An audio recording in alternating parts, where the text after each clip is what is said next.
Every time I use my noggin, I'm on camera. Brian said. Thank you. There we go. Brian's thinking. I think Scott's out today. No, he's in there. He was talking to me earlier. Really? Meanwhile, the President of the United States is going to be talking in Salt Lake City later today. He did arrive last night in Salt Lake City. A great big throng out at the National Guard airport greeted him. He, however, is not going to wind up with the key to the city. And, in fact, we had the mayor of Salt Lake City, Rocky Anderson, on this program yesterday. I heard that was Rocky. It was Rocky, and it was fiery as well. The mayor has invited Cindy Sheehan to Salt Lake City for the big protest against the President of the United States, but she dropped out, said she couldn't make it because of health reasons.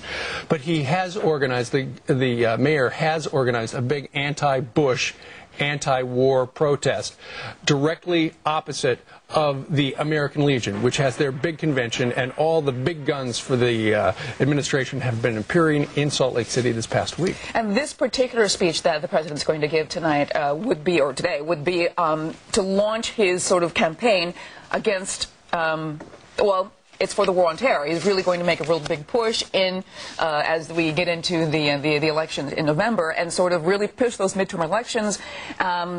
And really get on the bandwagon and talk about, against, why we're in Iraq, why we have to fight the war on terror. He's trying to rebuild support. So that we'll rebuild support, so that, and it's his mantra that he's really been talking about for years, saying that we need to fight terrorism in Iraq because it's a central focus, so that we don't fight terrorism at home. Yeah, so he's going to be firing that up with a series of speeches. He's also going to say that the Democrats, if they take over, will be cutting funding, and they say the reasoning behind that is, just look, if they get in charge, it's reasonable to conclude that they will be cutting funding to the war on terror. And he's also going to be naming it, getting more specific than the war on terror, using the term Islamofascism more and more, and casting the Democrats as defeatists.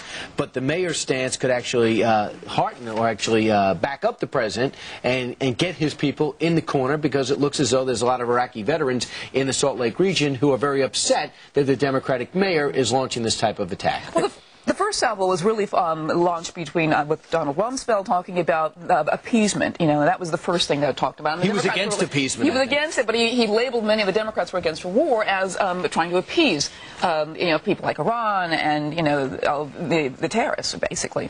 So anyway, it's not just the protesters versus the American Legion.